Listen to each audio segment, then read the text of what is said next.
अस्सलामुअलैकुम वरहमतुल्लाहि वबरकातुहू। Welcome to maths fair academy. आज के इस वीडियो में डिस्कस करने लगे हैं हम लोग MTS 631 का most important and repeated long question. ये वाला लॉन्ग क्वेश्चन आपके पेपर में आता है और काफ़ी ज़्यादा स्टूडेंट्स के पेपर में आ रहा है। तो इसका ये जो सोल्यूशन आपके हैंडआउट्स में प्रोवाइड किया गया है वो बहुत ही ज़्यादा शॉर्ट स्टेप में किया गया। मतलब इसको जब मैंने खुद से सॉल्व किया तो ये इतना लेंथी क्वेश्चन है जो कि आपके हैंडआउट्स में जस्ट 5 स्टेप्स में इसको सॉल्व किया गया था। तो आज के वीडियो में हम इसको डिटेल में देखेंगे, इस क्वेश्चन को कैसे सॉल्व करना है। अगर आपके पेपर के लॉन्ग में आ जाए 10 मार्क्स का तो आपने इनको इस फुल क्वेश्चन को कैसे सॉल्व करना है। तो इस क्वेश्चन को स्टार्ट करने से पहले मैंने कुछ लास्ट वीडियो में मैंने आपको जो क्वेश्चन करवाए थे उसमें कुछ मिस्टेक्स मैं उनको क्लियर कर दूँ। एक ये वाला क्वेश्चन था आपका 1 - x² - 2y²। देखें यहाँ पे अगर होगा ना -1 - x² - 2y², देन आपने पुट करनी लिमिट 1 - 1। जो आप यहाँ पे वाली लिमिट पुट करेंगे तो यहाँ पे 0 नहीं आएगा, यहाँ पे -2 आएगा। और इस -2 के केस में फंक्शन जो होगा वो नॉट कंटिन्यूस होगा।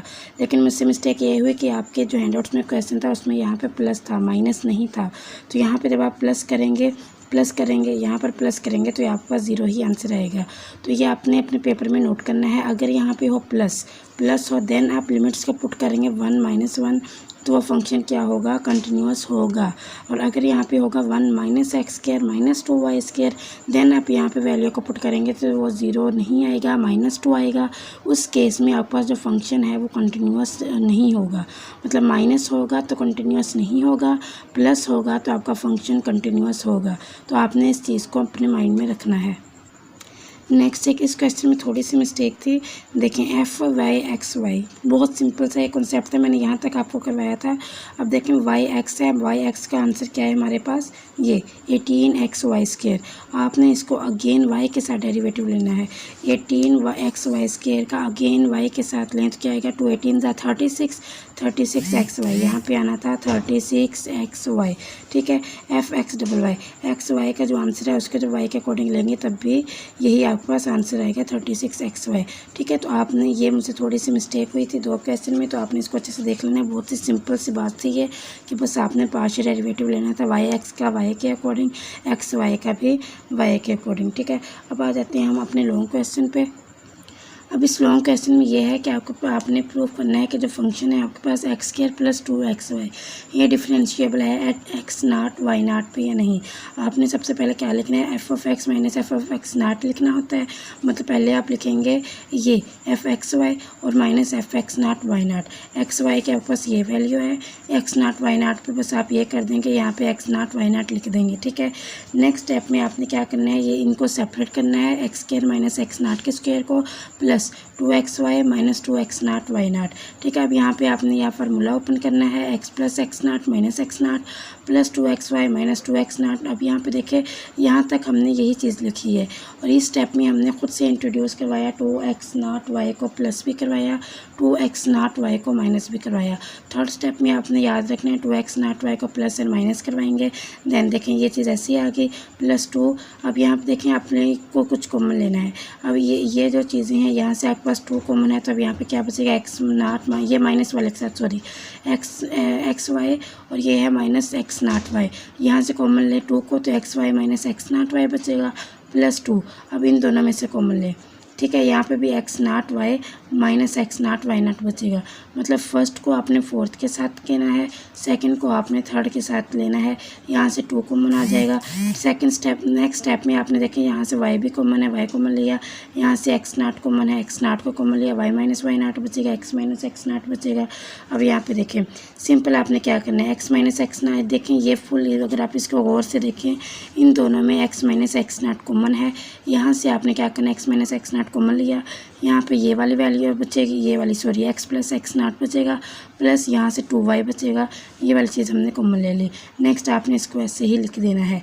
अब देखिए x - x0 ये यहाँ तक आप ऐसे ही लिखेंगे, x + x0 + 2y।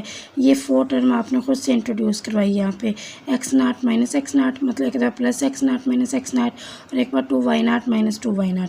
यहाँ पर हमने ये 2 टर्म इंट्रोड्यूस करवानी है थर्ड स्टेप में। और नेक्स्ट जब आपने यहाँ से x - x0 को इन दोनों में कॉमन लेंगे, इनके साथ आपने इस चीज़ को इंट्रोड्यूस करवाना है। ठीक है, ये 2 स्टेप आपने अपने माइंड में रखने कि कैसे आपने प्लस माइनस करवाना है। नेक्स्ट इस चीज़ को आपने ऐसे ही रख लिया, x - x एक्स नाट। अब आपने क्या करना है, ये देखिए एक्स नाट में एक्स नाट को जब आप प्लस करेंगे 2x नाट, एक्स नाट में एक्स नाट प्लस किया 2x नाट, ये वाला 2y नाट। अब जो बाकी रिमेनिंग टर्म्स थी आपने उनको यहाँ पे लिख लिया।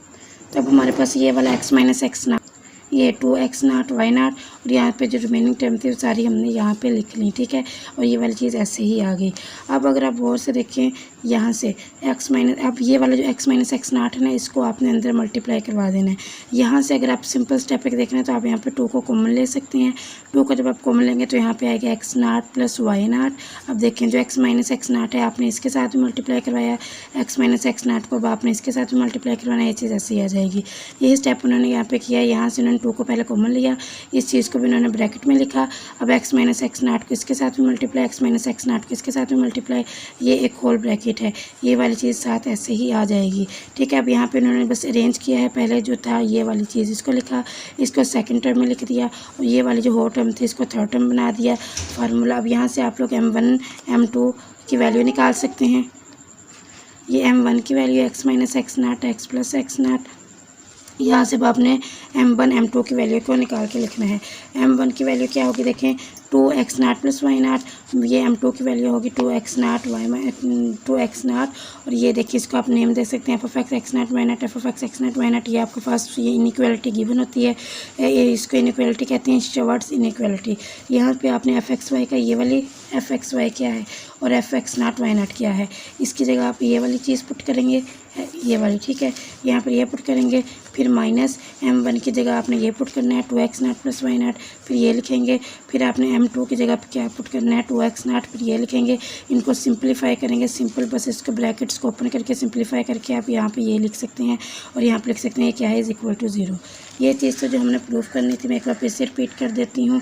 सबसे पहले आपने इस चीज़ को लिखा, यहाँ पे आपने एक 2 टर्म इंट्रोड्यूस करवाई 2x नाट y नाट माइनस 2x नाट y नाट। तो यहाँ से आप लोगों ने सिंपल कॉमन लिया, फर्स्ट को फोर्थ में से, सेकंड को थर्ड में से, फिर आपने यहाँ से होल में से ये जो ये वाली फर्स्ट टर्म थी x माइनस एक्स नाट को कॉमन लेंगे, लास्ट वाली टर्म ऐसे ही आ जाएगी। x माइनस एक्स नाट को कॉमन लिया, यहाँ पे चीज़ बची, इसके साथ फोर्थ टर्म ये वाली खुद से इंट्रोड्यूस करवाई, यहाँ से 2x नाट को y नाट बनाया, 2x नाट में y नाट में से 2 को कॉमन लिया, इनको ब्रैकेट में लिख दिया। अब ये आपके पास 2 टर्म है ब्रैकेट के अंदर, x माइनस एक्स नाट को 1 बाय 1 इन दोनों के साथ मल्टीप्लाई करवा के साथ लिखना है, ये वाली थर्ड ऐसे ही आ जाएगी। थर्ड टर्म को सेकंड में लिख दें, सेकंड टर्म आपकी बनी है उसको थर्ड में लिख दें।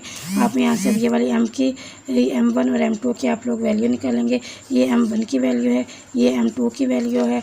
यहाँ पे ये जो शॉर्ट्स इनइक्वालिटी लिखने के बाद यहाँ पे जस्ट आपने वैल्यू पुट करनी है, सिंप्लीफाई करें या ना करें, यहाँ तक भी अगर आप कर देंगे तो आपको यहाँ पे 10 मार्क्स मिल जाएंगे।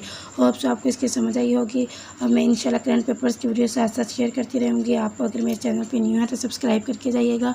अपना बहुत सारा ख्याल रखिएगा। जज़ाकल्लाह, अल्लाह हाफिज़।